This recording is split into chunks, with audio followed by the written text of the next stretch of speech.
Broadcasting from the Unshackled Studios in Melbourne. This is WilmsFront, brought to you by the Unshackled.net. Now here's Tim Wilms. Hello everybody and welcome to this week's Snapshot News WilmsFront show. Back on a Monday, it is the 13th of July 2026. We are live on the WilmsFront YouTube channel. Hello to everyone watching. It is 8:30 p.m. here in Melbourne, Victoria, where according to The Economist magazine, we are the fourth most livable city in the world. This is after Time Out magazine called us the world's best city.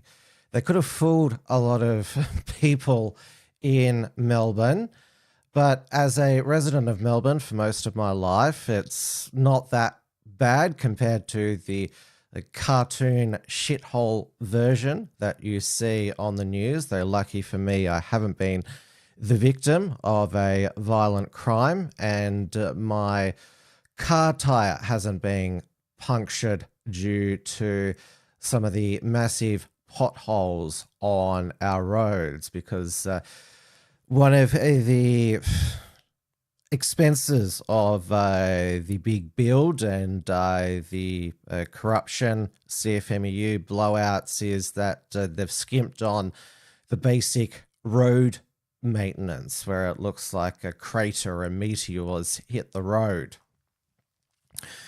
Though if you are taking public transport, or though you're on a V-Line passenger, then last Wednesday the entire V-Line network was down for over a day because it is reliant on Telstra internet with no backup, no analog backup.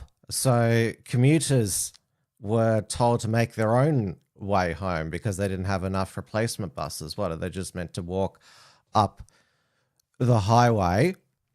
And of course, the Premier, Jacinta, Allan, they tried to blame it. It's cast her own its Department of Transport's backup failure, because this is what governments like to do. They like to make corporations the bad guys, even though it is the government that sets the rules about all of these things.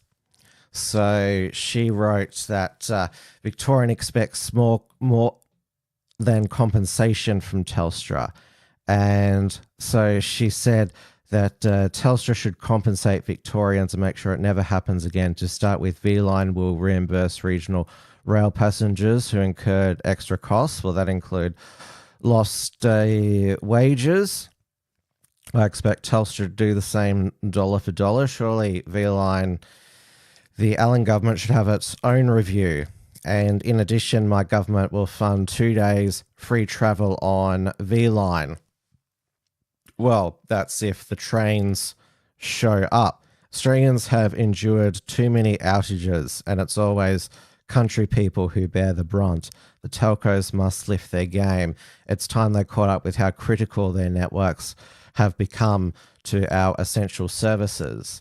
Now, it's the government that regulates the 000 emergency system. And of course, the Victorian government, its job is to make sure that there's actually people at the other end to answer the 000, and that ambulance come, and, well, then it's their job, the ambulances, to get them to the hospitals. Well, they get them to the hospitals, but then there's ambulance ramping because there's not enough emergency beds here. But Telstra, they conducted their own welfare checks for those who tried to call 000 but didn't connect. Like I said, governments love blaming, deflecting their own, projecting their own incompetencies. Again, they set up this complex 000 system. Evidently, what caused the Telstra outage was there was an old node that hadn't been Well, there was a bit of equipment that should have been replaced. It would have cost $22,000. And one of the old nodes, the clock set back to 2006. We're sort of in a situation of Y2K. Remember that back in 2000, the clocks were going to go back to 1900. We're sort of in the Y2K world where a simple one point of communication can cripple a network. Remember when all the Microsoft computers were down, including in retail supermarkets, because of a faulty antivirus update, and you got the blue wall of death. It was okay for me because I've got a Mac, but governments they are the ones that are helping facilitate this system where, and don't forget, the government with its NBN, it means that the internet is connected to the phones as well, landlines. So it used to be if the internet went down, you could still use if you still have a landline. But government has totally scrambled our... Remember, they're the ones that rolled out supposedly this super fast internet. So it's like when the inflation is caused by government spending, all the debt that they create, but they blame supermarket gouging and have got new powers now to crack down on supermarket gouging because we don't hardly extract our own oil or refine it. Their solution when petrol went up to $2.50 was ACCC, new price gouging powers, again, deflecting their failures. But thankfully, nobody died because of the 000 outage. And Darren Hinch died on Thursday. So that was obviously, as I said, no deaths were linked to the 000 outage, including Darren Hinch's death. Now, you may remember about 20 years ago, Darren Hinch claimed that Graham Kennedy, it was called the king of Australian TV, he claimed that Graham Kennedy died of AIDS. I don't know if he just thought that because Graham Kennedy was gay that he must have died of AIDS. He had no proof. It's like claiming that Darren Hinch just died of AIDS with no evidence. And now I think I saw David Leinhelm, who served with Darren Hinch in the Senate, to say don't speak ill of the dead. I think he was restraining himself. But Darren Hinch, so he went through one liver, which was the damage to it was exacerbated by his alcoholism, and got a replacement liver, and he resumed heavy drinking as well. And now a lot of people say, oh, well, he was an anti-pedophile activist. Well, obviously we're all anti-pedophile here. But Darren Hinch confessed in his autobiography that he slept with a 15-year-old girl, which is under the age of consent. But she came forward later and said, no, I was 17 at the time. Or she was still a minor, but above the age of consent. So Darren Hinch avoided that charge of having sex with someone below the age of consent. And you have to remember that even though Neil Mitchell said some nice things after he died, it sort of reminds me of the Chaser eulogy song, even tools turn into top blokes after death. And I remember Neil Mitchell, when he was asked by Tony Jones this was a couple of years back, to rate Darren Hinch, he said if you got something lower than 0 out of 10, they all hated each other. Neil Mitchell, Steve Price, Darren Hinch, all the Melbourne shock jocks. But they were all COVID bedwetters and mask Karens. So was Darren Hinch. I remember his Justice Party MPs voted for Dan Andrews' permanent pandemic powers. So although there are all of these glowing remembrance of him, he had plenty of controversies and where he disappointed people. Now, we had another death today, which, well, somebody who was universally beloved, actor Sam Neill, who was born in New Zealand, but he sort of claimed as an Australian because that's where he spent most of his adult life, like Russell Crowe and John Clark, most famous for being in Steven Spielberg's Jurassic Park. The only thing against him is that he once had a relationship with Laura Tingle, the far left and now European correspondent at the ABC. So he had an off taste in one particular relationship. Now, he battled cancer, but at the same time, he said before he died he was cancer-free, so we don't know the exact cause of death. So there's also been a number of other deaths, which overseas as well, which we'll get to later in the show. This is WilmsFront, brought to you by the Unshackled.net. Yes, last Thursday and Friday in Melbourne, it was a Modi mania. Modi.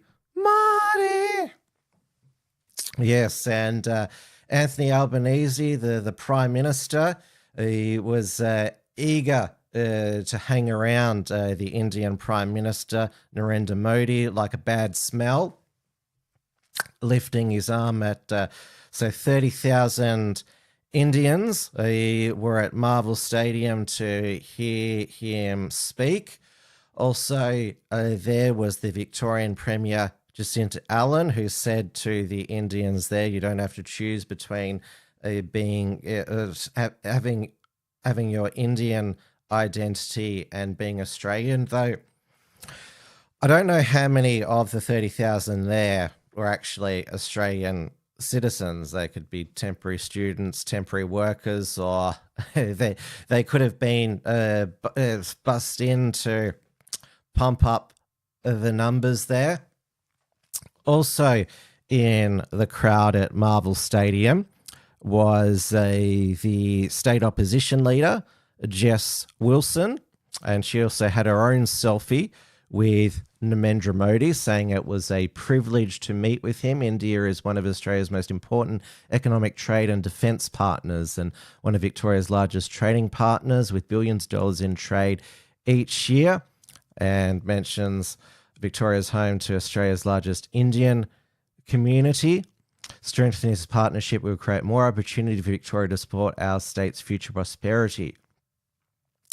Thank you, Prime Minister, for your kind invitation to visit India and the opportunity to pass on the best wishes of our local Indian community. I look forward to building on this important relationship. And Angus Taylor also had a selfie there. It was a pleasure to meet with Prime Minister Narendra Modi in Melbourne today on behalf of the coalition to discuss strong relationship between our two great nations. I remember Peter Dutton, when he was opposition leader, his visit to India with his multicultural affairs spokesman, Jason Wood, where he bragged about all of the Indian visas as Home Affairs Minister he granted to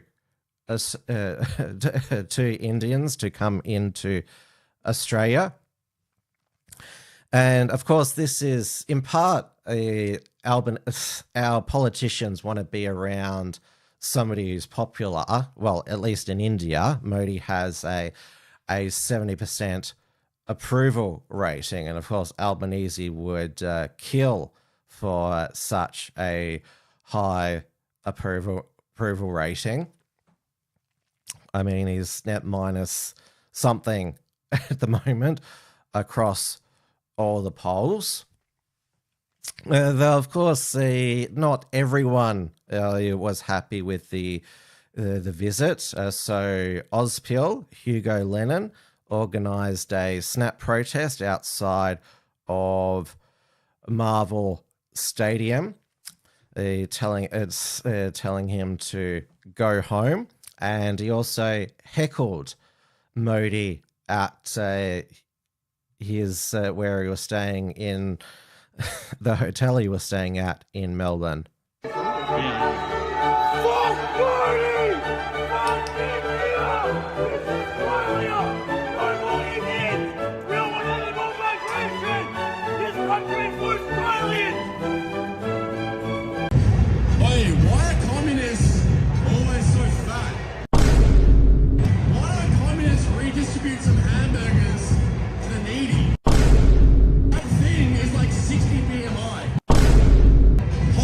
Yeah.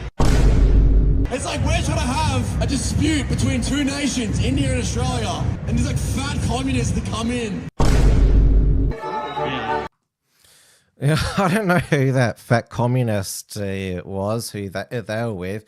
Clearly, he had too much of enjoying too much Indian or other foods as well. Maybe that's why they're wearing a mask. I don't know if they're a man or a woman or whatever, wearing a mask to stop themselves eating more. But other protests against Modi, there was, of course, the Sikh separatists who want a Sikh Khalistan state in Punjabi province in India. In Australia, the United States and Canada, there are these cells of these Sikh separatists, which India views as a national security threat. But of course, the Sikhs, as we covered previously, are a powerful lobby group in Western nations, well, Anglo nations, including allowing them to carry knives for religious reasons. We just heard that Henry Novak's final words after Vikram Digwa stabbed him to death was, "I'm not racist." And there was also a protest by the Alliance Against Islamophobia, because Modi is a Hindu nationalist, and he has excluded Muslims from being able to have fast-tracked citizenship in India because, well, there's the Islamic Republic of Pakistan right next door, which was set up for the Indian Muslims, because there's 1.4 billion people in India, but then, of course, there's Pakistan and Bangladesh as well, which were part of British India as well. Now, I've viewed some of Ozpil's follow-up videos. He claims that Australia and India have nothing in common like we do with the United States. Well, it's not completely true. We're both part of British Empire.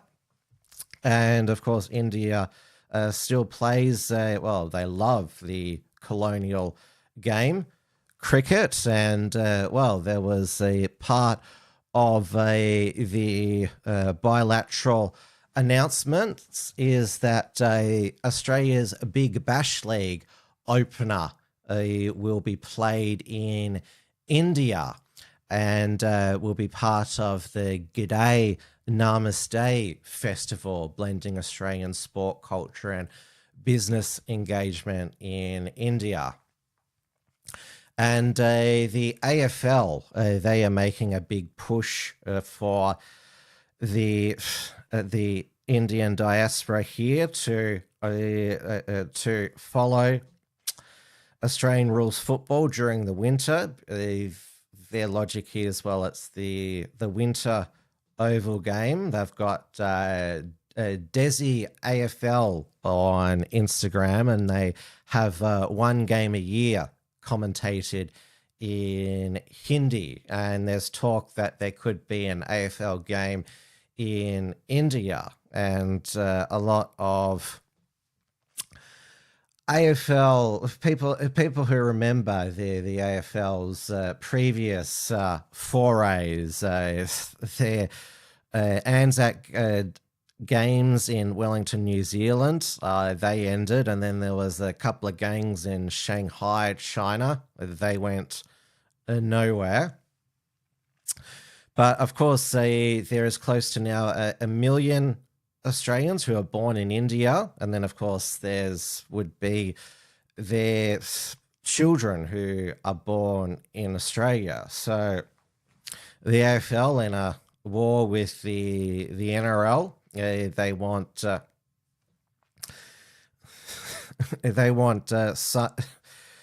for the game to continue to thrive, they need to make it appealing to the newer arrivals.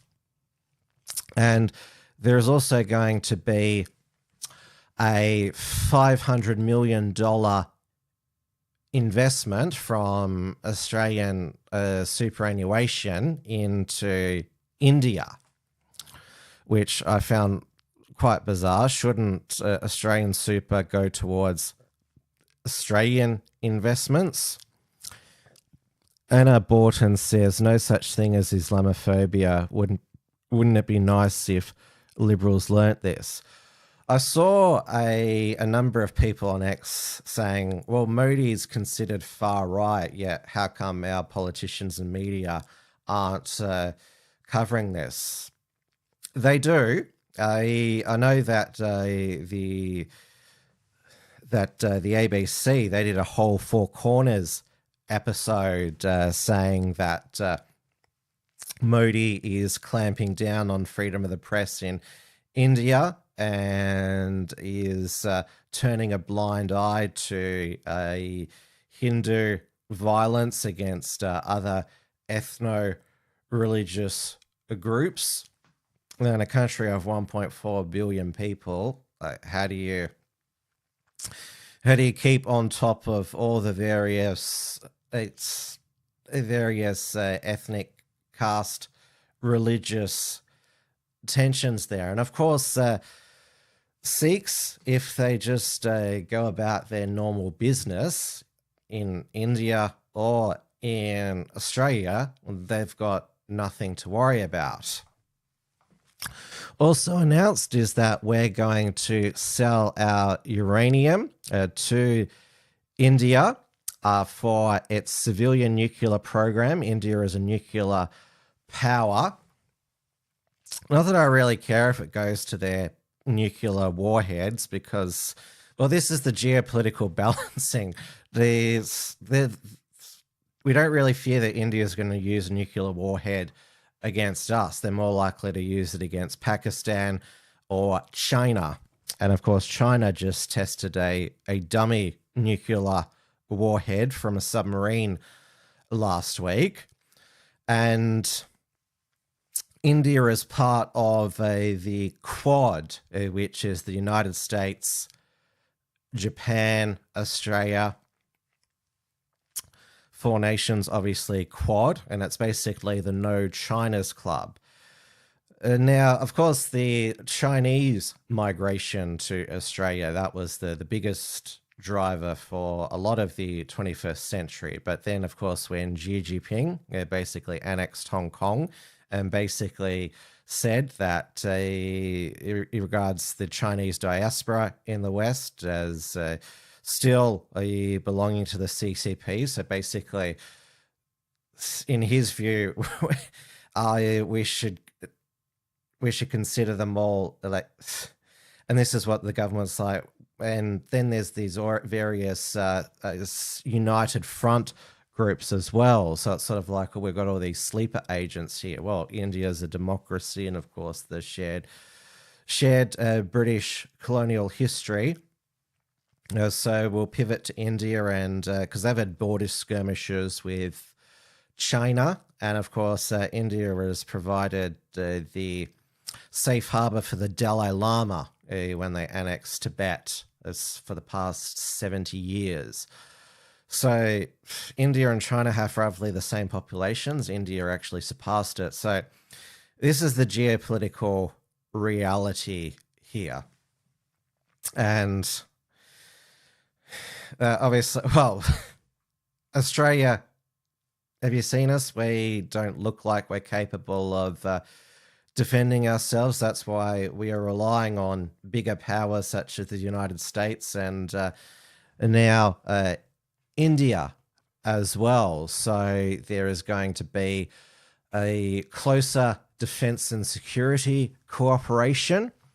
There is going to be a memorandum of understanding on defense services, innovation frameworks, and military education exchanges, and a maritime security collaboration roadmap. And Modi then went over to New Zealand, where he was welcomed by the National Party Prime Minister Chris Luxon, who did his own version of Peter Malinauskas about Indian migrants do all of these important jobs, such as be doctors and nurses.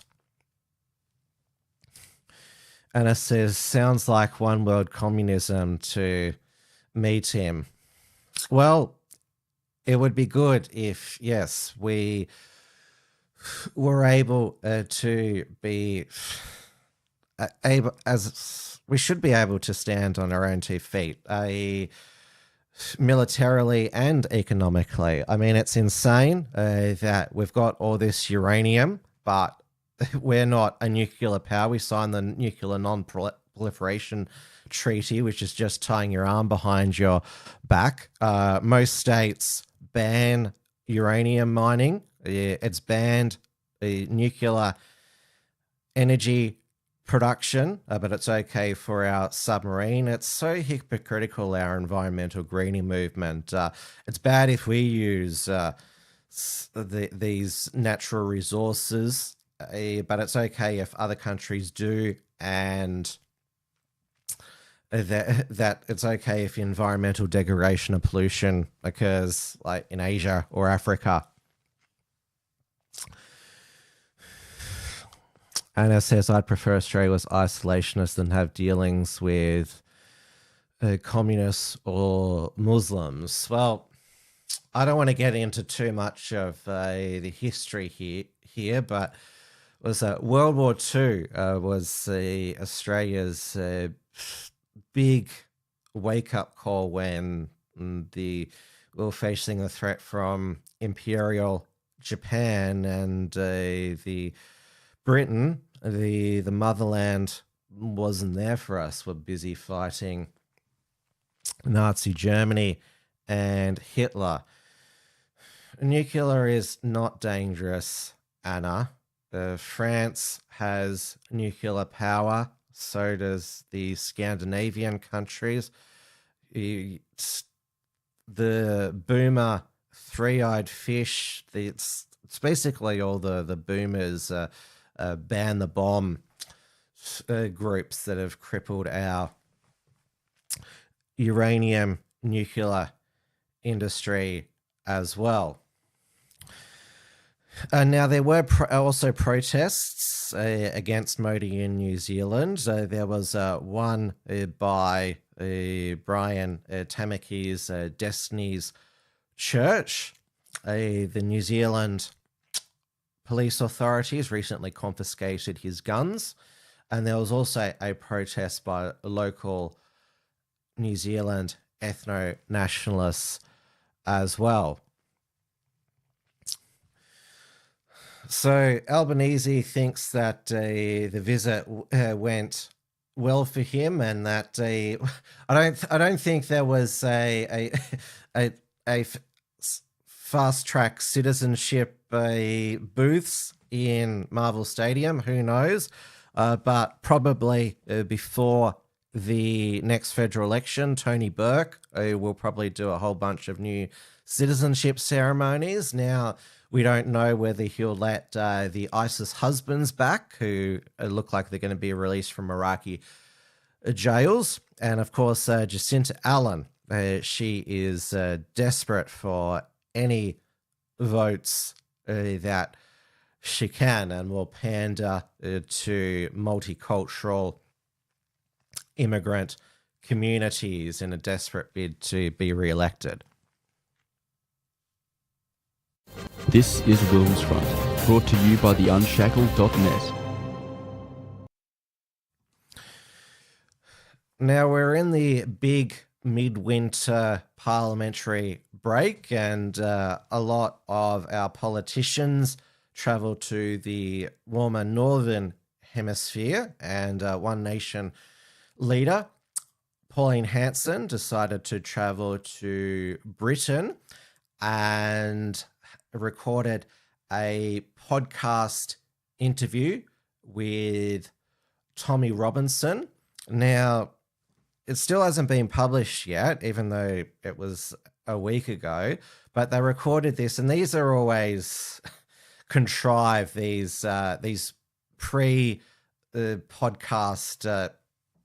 welcomes, where the guest walks in the door and the podcast host is there, hello, because it's obviously it's filmed with a camera phone to have that sort of organic effect, but clearly these sorts of, it's used as a promo to, you greet them and have a conversation before you sit down for the official podcast interview.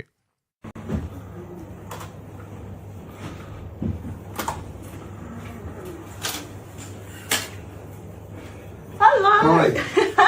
Here's a famous man. It's a pleasure to meet you. Thank you. Pleasure to meet you. Yeah, thank you. I've watched your You got fight from famous. afar for a long time, Thank you. for years. Yeah. And I want to say thank you Well, for the comments when you spoke up for me at times, when I've been rock bottom. I've been there myself, and when people stood up for me, Yeah, no, that's it's a good why feeling. I never forget it. Yeah. Good to Well, see I'm you. looking forward to talking to you, Pauline. Yeah, great. I'm looking forward to hearing your story, and also the shift that's happened in Australia. It's happened here as well. You know, over the last 24 months, that there's been a mass awakening, I'd say. That's the only way I can describe it. Where people who have not understood what's happening or not been willing to listen are now listening. And I'm guessing it's looking at your polling results. It's a similar shift in Australia. Yeah. Look, it's taken a while. Taken a long time of being persistent with it, not giving up, and believing that I had a message to give, and I want it to be true. And it came up last year when Kirk was assassinated. Yeah. And at that point, and it hit a lot of people, and especially hit the younger generation, and they thought they lost the freedom of speech. Then straight after that, there was the Bondi attack, and that's what cemented it, really. And the Australians, with the mass migrations coming into the country, cost of living, climate change BS, they've been dumping on us. So Australians say they've had a gutful. They're sick of politicians, and they want the truth. They want true representation. Great. Right, can I just, I'll just introduce this as a podcast.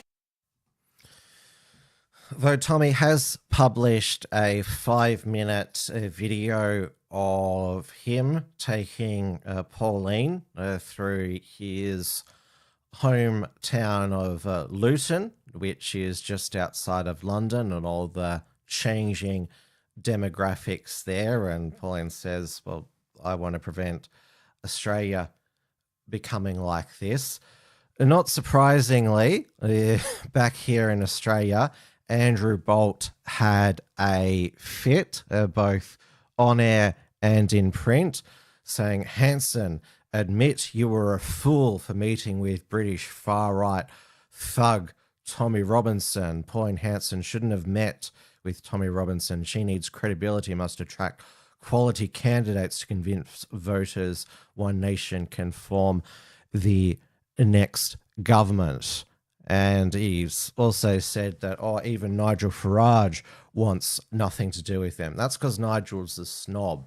He's a merchant banker, so Reform has always been a party that has been dominated by those in the upper class. Pauline's background, of course, as we know, small business owner, fish and chip shop lady, and she has always been amongst the working class, and unlike Farage, she hasn't been afraid to speak at rallies where she can't control who's going to be there. So she attended the first March for Australia at August 30 last year in Canberra, as did Malcolm Roberts. Attended the Put Australia First rally in Melbourne at the end of last year, and also the first Australia Marches rally by the Australia Lobby Group earlier this year. So this is where I think it's a good thing that Pauline is more willing to spend time with people like Tommy, who've been through life's hard knocks. And Tommy is not like far right, is just it's thrown around, and even some call him a white supremacist, which is ridiculous. Tommy is a postmodern liberal who believes that Islam is incompatible with the British way of life. He has no problem with Jews. He even ill-advisedly wore that Mossad shirt, I think maybe as a joke, but it's just been used against him. He also is pro-Sikh, though he probably should, I'm not sure if he reconsidered after the stabbing murder of Henry Novak. But yeah, Tommy Robinson is, I consider him milquetoast. There's like, if like she wouldn't, if she wouldn't hang around with Mark Collette, let's put it like that. And now she also met with Rupert Lowe of Restore Britain, and met with Robert Jenrick, who is now with Reform, a former Conservative government minister. Did a podcast interview with Liz Truss, the former Conservative Prime Minister, for 52 days.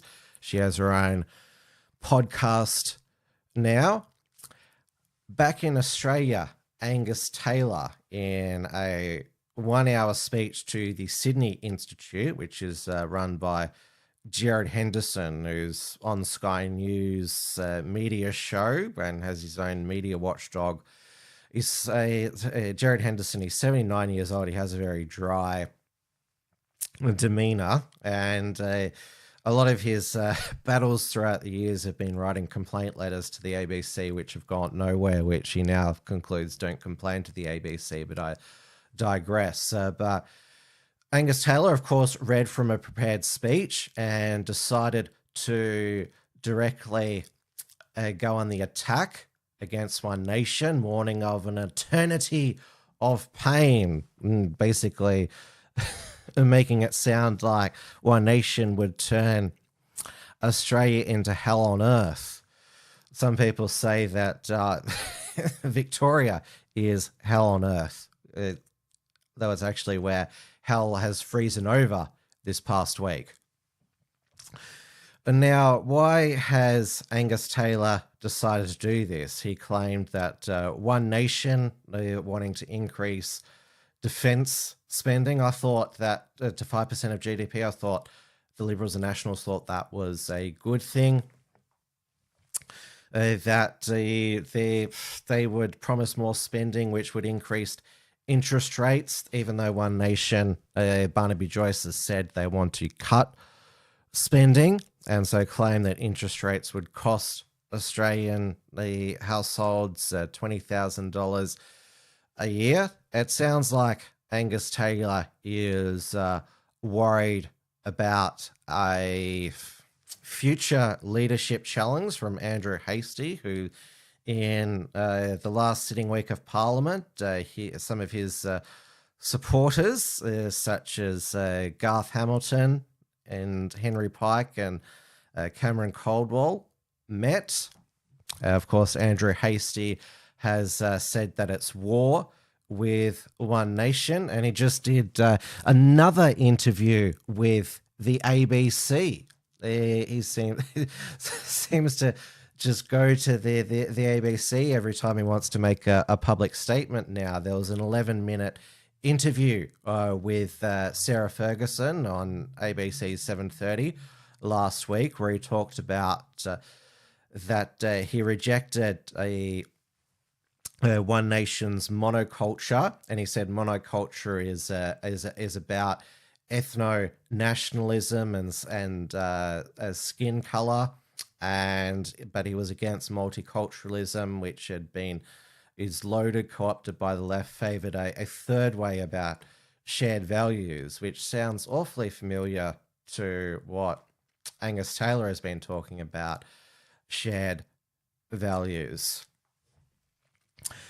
His latest interview on the ABC talked about Iran having an economic nuclear bomb, closing the Strait of Hormuz again, which we'll get to later in the show. Now, Pauline Hanson, she put out a video saying she was disappointed in Angus Taylor. Why attack us when you should be attacking Labor? After all, Angus Taylor talks about how he wants to get rid of this rotten Labor government, its toxic taxes.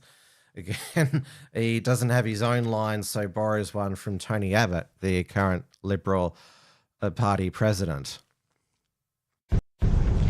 Well, I'm still in London, but I've heard a lot of feedback about Angus Taylor's speech. People aren't happy with what he said and his comments about One Nation and myself. I'm very disappointed with this. You know, Angus, I'm not your enemy. We both need to get rid of the Labor, the Greens government, the toxic government that's done so much damage to this country.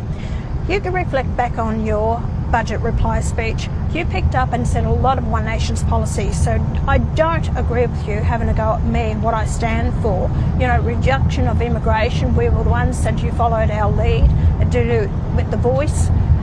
Net zero, again, you followed our lead to get rid of it. There's a lot of things that you've done, even the fuel excise. So a lot of the policies that you say won't work is not the truth at all. Let's work together. That's what I keep saying all the time. The people of Australia are crying out for change. Listen to the people, Angus, and work with me. Stop denigrating One Nation and work together. Now, a lot of people online, they said that Pauline wasn't wearing a seatbelt when the car was moving. And again, the Australian nanny state mindset, of course, you should always wear a seatbelt in the car because that's the law in Australia, and I believe it is in Britain as well. Though in Thailand, you only need to wear a seatbelt if you're in the front, in the driver's seat or the passenger seat. You don't need to wear a seatbelt in the back, or it's even legal to for people to be in the back of utes. But of course, Thailand also has one of the worst road fatality, road tolls, death tolls in the world. Although you're safe from a machete-wielding gang in the family home, you're much more likely to die on the road.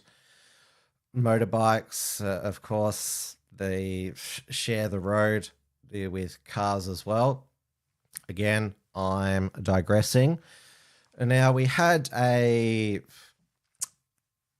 Resolve poll in the 9 newspapers, which said that One Nation has taken a tumble and the coalition has gained a few percentage back. But then there was a Roy Morgan poll, which had One Nation up 5 points after it had been down 5 points. And there's also a poll tonight.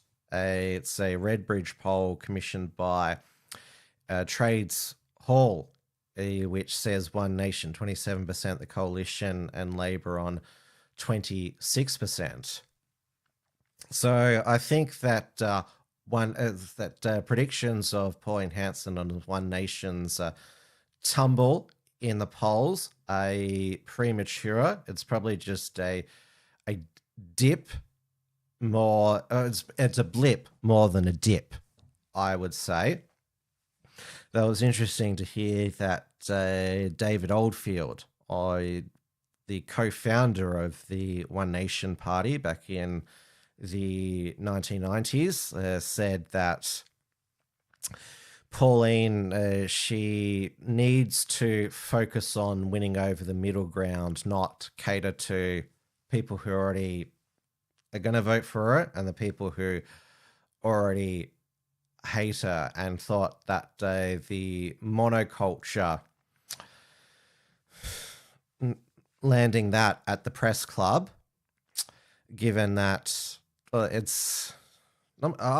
obviously know what mono means. It means one. If you've seen Marge versus the Monorail, as I've said previously, Lyle Langford's intensive 6 weeks course is mono means one. So mono means one. So it shouldn't have stumped as many people as it supposedly did, but I think it was just weaponized against Pauline Hanson.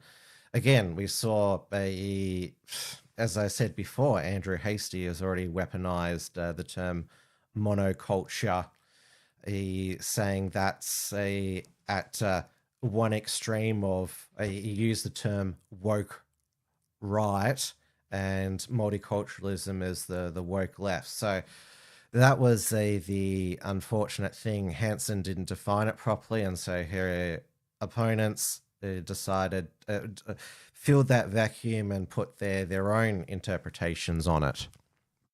This is WilmsFront, brought to you by the Unshackled.net. Now, it's been a tumultuous week in Britain. So shortly after last week's WilmsFront Snapshot news, Nigel Farage released a broadcast which he said would discuss his political future. Now, there was already underway a parliamentary standards investigation into a £5 million gift he got from crypto billionaire Christopher Harbone, and also payments by George Cottrell, who spent time in prison for wire fraud in the United States, who is paid for social media staff and security for him. And now, earlier in the day, Farage had a really tense exchange with a Sky News reporter who the network had gone to his daughter's home. He went right up into the camera and said, leave my family alone. Now, the media tried to claim that this was public interest because he owns the property, but his daughter is non-political. So they went there but didn't knock on the door. They just went there to take some photos. What's the point of that? And Nigel Farage, in his address, said that he detailed all of the threats that he gets on a daily basis. Of course, there have been the milkshakes, and including there was one where concrete cement was thrown at him. Now, he said that these were gifts to do what he pleased. He accused the Prime Minister, who is still Sir Keir Starmer, of not giving him enough security. He had said that he'd never been more angry because of the media turning up where his daughter lives, and he had broken no laws, misused no public money, and that his expenses were zero for his first 2 years as an MP. And he described the constant demonisation by the press as an establishment hit job and misuse of parliamentary standards as a political tool against him and reform. So he then announced that he would resign as the MP for Clacton, causing a by-election, which he would contest. He said he would seek a fresh mandate from the Clacton voters, which he said would stick two fingers up to the entire establishment and advanced the political revolution of reform. Now, I watched Sky News Australia's coverage in the immediate aftermath, which, of course, is becoming News 24 on July 27th. Then they had Mark Dolan on, who's a Farage sycophant from Talk TV, which is also owned by News Corp, and he said this is the greatest publicity stunt in the history of British politics. But you have to remember that, well, Farage is not Prime Minister yet, so it's only a by-election for his constituency, and given that Reform has higher numbers in the polls than it did the 2024 general election, Clacton would be considered a safe Reform seat. So a mandate from the voters of Clacton is not a mandate for the whole of Britain. Now, the other parties have decided to boycott what they call a sham election. And so the only serious candidate is Count Binface, who is a perennial candidate by comedian Jonathan David Harvey. And now the reason why it's these perennial candidates who dress up in ridiculous costumes, the reason why it's a thing in British elections is because the way they count the votes is because it's only first past the post, which in my opinion means that the major parties try to say to voters, don't vote for other minor parties because it's a wasted vote. I think our preferential system is better because your vote is never wasted.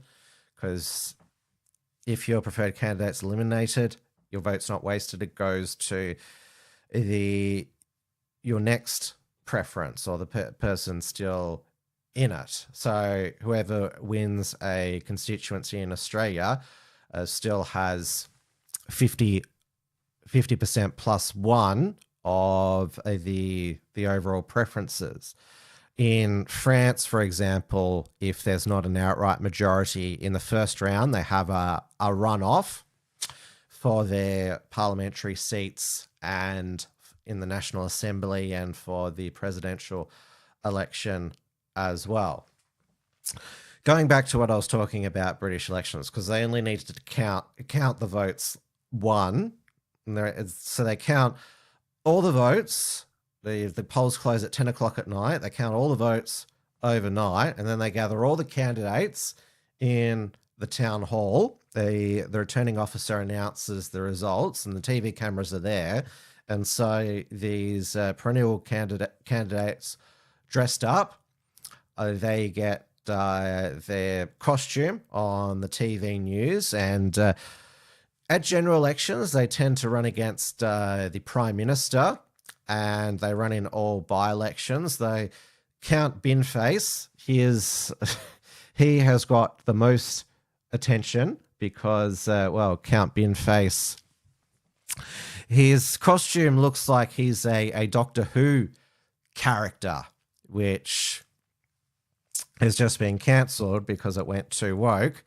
Now, this was an Ipsos poll, which goes to the reverse of what I was talking about. So which of the following would you prefer to win the by-election in Clacton? And this is polling all Britons. Of course, it's only the residents of Clacton, the voters in Clacton who vote. So 33% count Binface, 21% Nigel Farage, 32% neither, 13% don't know. Again, the whole of Britain is not voting in this by-election. It's only the people in Clacton. Again, this is going to cost the British taxpayer money, and it's not going to reset the clock on the parliamentary standards investigation where they could still kick him out as an MP, and that would cause another by-election.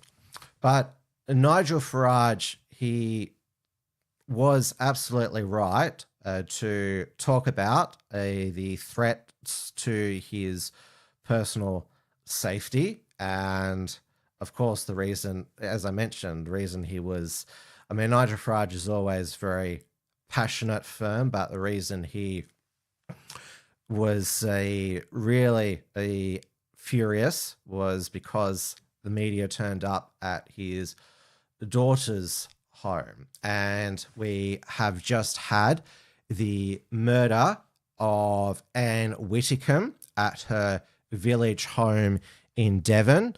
Now, she was the Reform spokesperson for immigration and justice. She first came to prominence as a Conservative cabinet minister under John Major in the 90s, known for her ultra-conservative social views, which was the standard back then. So Norman Tebbit, he was sort of the male equivalent of Anne Whitcomb. He passed recently. He retired to care for his wife, who was injured in the IRA hotel bomb in 1984. Though Anne Whitcomb, she never married or had children, was a lifelong virgin. Though after retiring, she became a reality TV celebrity on Strictly Come Dancing, though she always danced in modest dresses, and also was on Celebrity Big Brother, sort of a bit like Pauline Hanson in Wilderness Years, when she went on Dancing with the Stars and the Celebrity Apprentice Australia. She returned to frontline politics, switched to the Brexit Party, which is now the Reform Party, and was elected as a member of the European Parliament from 2019 until Brexit was finally achieved in January 2020. So she defected from the Conservative Party to Reform before it was cool, and famously compared Britain's struggle for Brexit as the slaves revolting. Now, she was 78 years old, but she was regular on all of the talk shows. Her last interview was actually on Talk TV at her remote property last Wednesday, and she was murdered shortly after. She didn't make a 1 p.m. online interview, and she was due to appear on Thursday morning on Channel 5's Vine on 5 in person, but she wasn't returning messages. Now, originally it was reported that she had died, and she was 78 years old, so it was assumed that it was of old age, but then it was announced that she had been murdered, bludgeoned to death with a pole.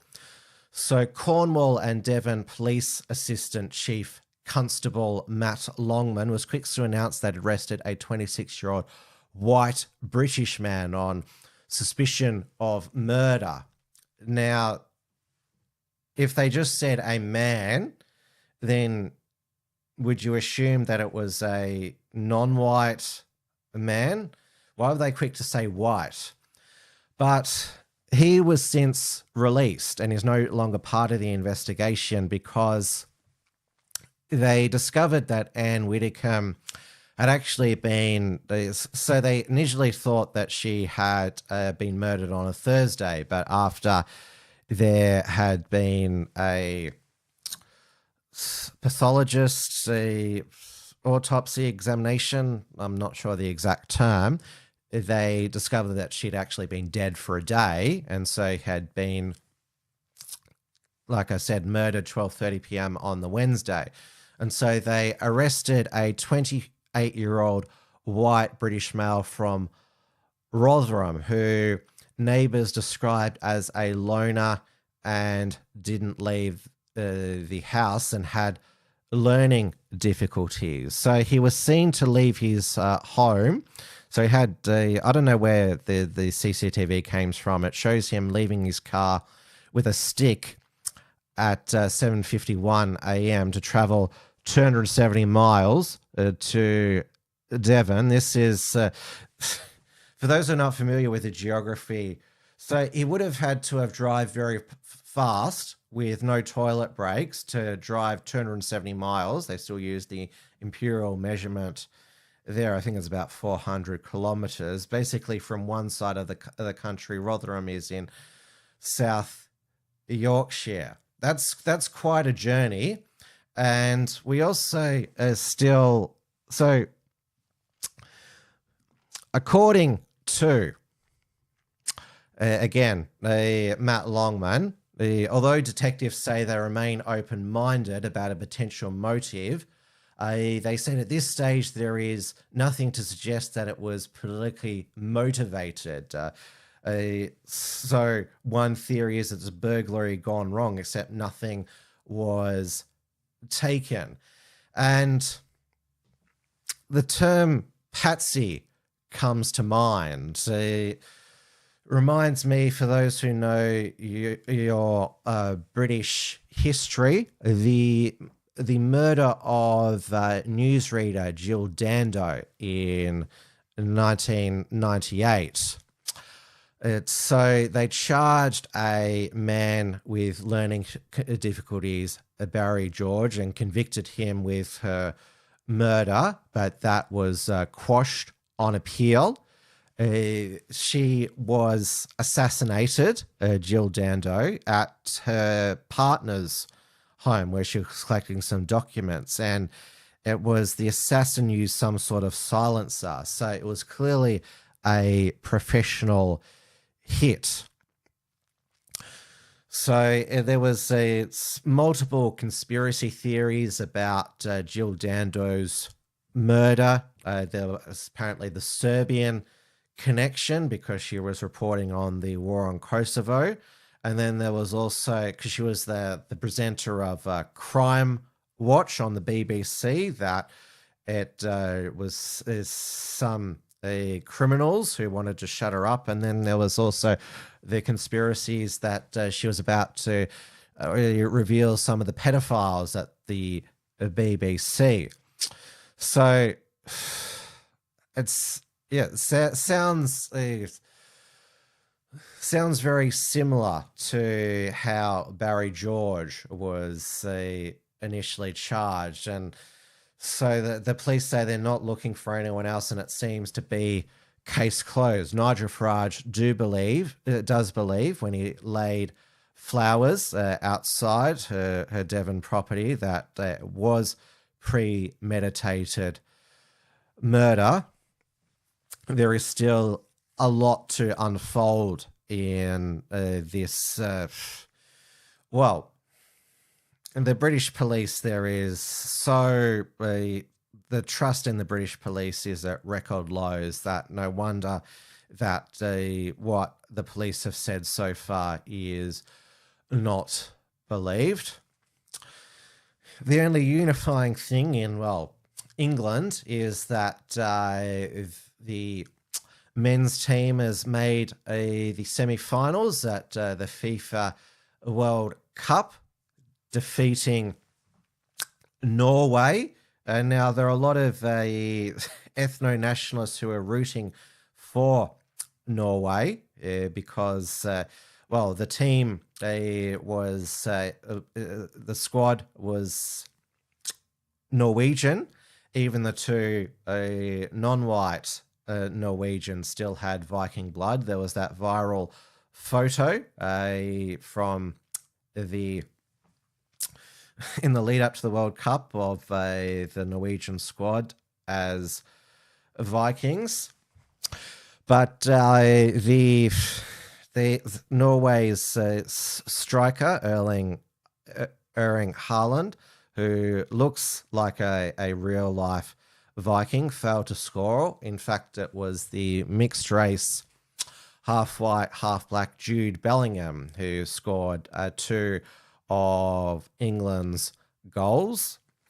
And now he's not half Anglo. His father's of Irish descent. So, well, half descendant from the British Isles. Now, I sort of reject the ethno-nationalists who claim that once the bloodline is tainted, they're not English or Norwegian. If white Aboriginals can claim to be Aboriginal because they've got a drop of Aboriginal blood, then surely those Englishmen who have got mixed heritage can still claim their Englishness. But again, this shows the sort of the fact that England defeated Norway with its mixed race squad shows why it's silly to have these sort of racial stake racial purity claims on World Cup squads. Now, France almost has exclusively Africans in its team. Defeated Morocco 2-0 to get to the semi-finals so they will play Spain. They have 2 Africans in their team, Lemon Yamal and Nico Williams. England will play Argentina, which is all white team. Argentina has very white country, Spanish, Italian, and German, though German migration is not for the reason that you think it is.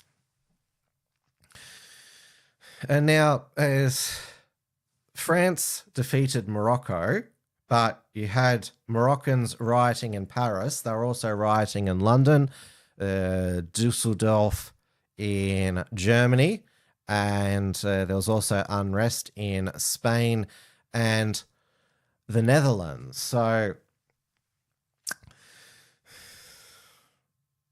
why are there people rioting because a Muslim country in North Africa lost?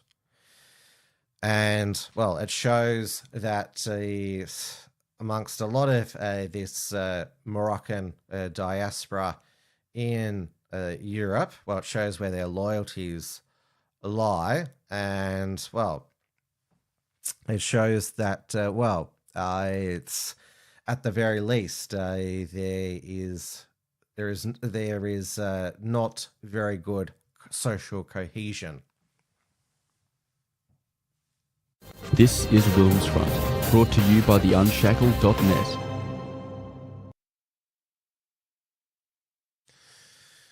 Now, Iran and the United States, they haven't taken getting knocked out of the World Cup well, because it's back on now. Well, Iran started attacking the tankers in the Strait of Hormuz after they were knocked out of the World Cup after failing to beat Egypt in the final group stage game. Though Egypt claimed that there was biased refereeing when they lost to Argentina after Argentina came back 3-2. I don't know if Trump is also lobbying Gian Infantino to make sure that his friend Milei, his Argentinian team, wins another World Cup. Maybe Milei is calling up Gianni Infantino and saying, look, I'm good with a chainsaw. Just make sure that another World Cup's coming back to Argentina. I should also mention that Gianni Infantino is Italian-Swiss. So there's different ethnic groups in Switzerland. There's Swiss-German, Swiss-French, and then there's the Swiss Africans who are on the Swiss football team who lost to Argentina through contentious decisions as well. But yes, the United States, of course, got knocked out last week, losing to Belgium 4-1. Though there was no sanctions on Belgium, though Spain is still in the World Cup, Trump also, not only did he call the Iranian leaders scum at the NATO conference in Turkey, but also said he was ending all trade ties with Spain. It'd be awkward if he has to present Spain with the World Cup trophy. Of course, Pedro Sanchez, the Spanish Prime Minister, is a massive lefty and open borders, though Trump said in the end it was the art of the deal, and that Spain coughed up more money to NATO. At some point, but all of it's gone. Everything's gone. Their leaders are gone. They had leaders, they're gone, and they had another set of leaders, they're gone. Now they have another set of leaders, they may be gone. Who knows? And you know what? I may be gone too, because I'm their number one target. It's out all over the place. I'm their number one because they're scum. That's the way they act, and that's the way they've done it for 47 years. But I'm doing what's right for the country. I didn't speak to Spain. Spain is a wasted cause. We don't want to do any trade business with Spain anymore, by the way. I'd like you to cut it off. Spain is a terrible partner in NATO. They don't participate, they don't pay. I don't want anything to do with Spain. Cut off all trade with Spain, please, including visits. Okay, we don't want anything to do. Watch them come running back. Oh, they'll come running back. They treat this man terribly, and this man's a good man too, great man. They're lucky they have him. But Spain doesn't agree to anything, and you shouldn't carry him. I mean, you sort of automatically carry because you're protecting an area, so they're there. So they probably figure they have to protect us, right? But we don't have to. We don't have to trade with them. I don't want to do any more trade with them. All right? Sure. Take it immediately. Don't even talk to them. They're hopeless. Bad people, because, you know, they have everybody else going and paying and working in Spain. In particular, Spain. There are a couple of others, but in particular, Spain. They're open about it. They're hostile about it. And let's see how hostile they remain when they call up and they, please, we want to trade with you, sir. We want to trade with you, sir. They make so much money with us, and we're going to see that they make a lot less. I want no business with them. Spain, I will say, I did have issues with also Spain, Germany, and I still do. But Spain, they came back all the way today. Spain was very generous today. You know, I told them I'm going to stop trading. What did Spain do there? They made. They honored a request for lots of payment. And if they didn't, we wouldn't even talk to them. They were very bad. They behaved very badly, in my opinion. But there was great unity in that room today. The NATO room was pretty amazing, actually. There was something very good about it. I actually wish the press was able to stay. Now, they may have been different if the press was there, but there was tremendous unity and togetherness. It was quite nice.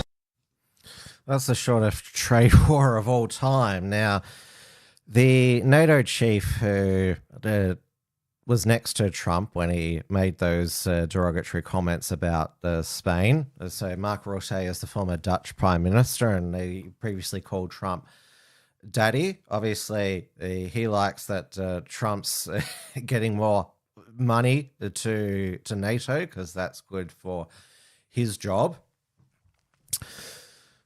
But going back to, I think we're at the stage now when Iran, because Iran talks about like the new leaders. There's now a power vacuum in Iran because the US killed their previous leaders. So there's a vacuum between the civilian leadership who he's negotiating with and the Iranian Revolutionary Guard Corps who control the Strait of Hormuz. And so the civilian government can't control them. And so who would have thought there would be unintended consequences? Though I think we're at the stage now, even when Iran announces the Strait of Hormuz is closed, none of us bolt out to the petrol station anymore with our jerry cans to fill up. We're sort of used to it open, closed, open, closed. The price of petrol here, it doesn't really jump. I mean, oil has jumped up again, but that's not going to affect, that doesn't, the jump in oil prices, whether it's Brent crude or whatever, our prices here in Australia tend to stay the same. And Saudi Arabia, they quickly, I think they knew that they rushed the tankers through the Strait of Hormuz. And Iran does want to charge tolls, though Trump is saying that the strait is still open. But we're sort of at the point now, well, it's going to be it seems like it's going to be a forever war, this Strait of Hormuz, like it is going to be with Russia and Ukraine. Now, Trump talked about how, well, he was told that there was a new Iranian plot to assassinate him. And there's actually some Iranians claiming responsibility for killing Trump's ally, Lindsey Graham, who died after a short illness at age 71. I think there's some in the United States who are claiming that the Russians poisoned him because he recently came back from Kyiv, Ukraine. So his cause of death was a cardiac arrest, and it was a tear in his artery, not a tear in his anus. Also, he didn't die of AIDS. He could have died from war fever, just excited about the war resuming, or it could have been to do with the vaccine, because there's so many people in their 70s now dying suddenly. Remember Tina McQueen, who used to be a Liberal Party vice president, then defected to One Nation, died suddenly after a brief illness. She was in her 70s. So it's happening more and more. Now, I do believe that Lindsey Graham died of natural causes. Now, he was a lifelong bachelor. I have no idea if he was a virgin like Anne Widdecombe. Of course, there was a lot of rumours about Lindsey Graham's personal life. He's now with John McCain. They spent a lot of time together in the Senate, just were inseparable around the Capitol building. But everyone was expecting Mitch McConnell to die first. He had been not seen for a month. He's 84. He is retiring at the end of the year. Lindsey Graham had recently won a primary to run again for another 6-year Senate term in South Carolina. That will have to be another primary. But Mitch McConnell, in the aftermath of Lindsey Graham's death, decided to, well, his office put out a statement saying that he'd had a fall and was in the hospital and won't be able to return to the Senate for some time. This is him with his wife, and there's a copy of today's newspaper, like in some hostage video. Though, of course, a lot of people are running this through the AI generators. So why do these senators continue to keep Mitch McConnell was retiring, but Dianne Feinstein, she died in office in her late 80s, and she had shingles and then returned to the Senate in a wheelchair, and she was slumped like this. So Lindsey Graham was young in Senate years at only 71. And with his death, there is a chance for peace in the Middle East, because he was like Worm Tongue in Lord of the Rings, poisoning Donald Trump's mind to go on as many bombings as possible. Remember at the beginning of the Iran war, it was Fox News every day, it's calling for more bombs on Iran. And even though they were best friends now, Donald Trump has ordered that flags be at half-mast for a week. They weren't friends in the 2016 presidential election campaign. Lindsey Graham said Donald Trump is a race baiting, xenophobe. The way to make America great again is to tell Donald Trump to go to hell. But these neocons, they saw where the winds were blowing, and then they decided that the best way to shape Trump was to be around him, suck up to him. And, well, it certainly paid up. They got their war with Iran, but it hasn't worked out the way that they wanted. This is WilmsFront, brought to you by the Unshackled.net. And that brings us to the end for another WilmsFront Snapshot news program. And now, remember, please consider supporting WilmsFront and other Unshackled productions by supporting us over on Substack at theunshackled.substack.com/subscribe. You can also take out a premium membership over on theunshackled.net/membership as well. And also, as you know, I'm a contributor over at Reality Check Radio. They have their Australian newsletter of their popular Bites weekday emails. So they have their Aussie Bites weekday emails at you can sign up at biteme.news, although there hasn't been there hasn't been a email today or tomorrow because it's a public holiday in New Zealand. So they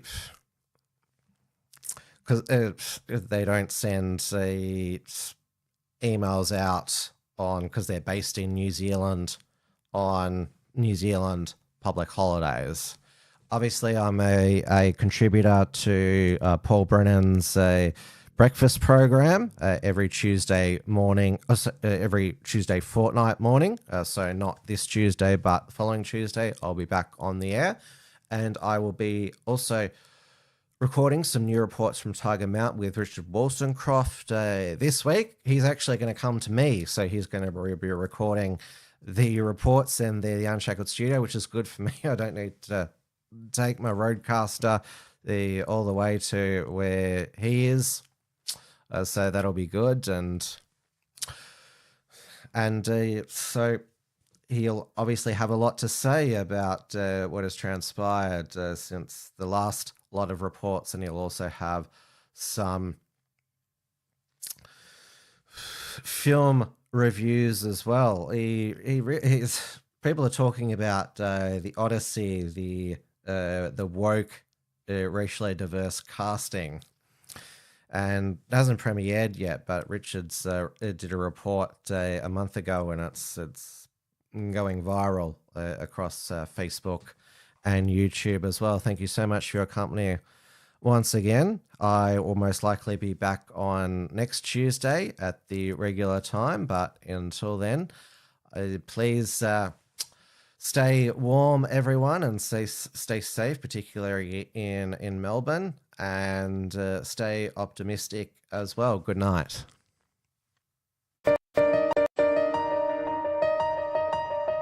Thanks for tuning in to WilmsFront.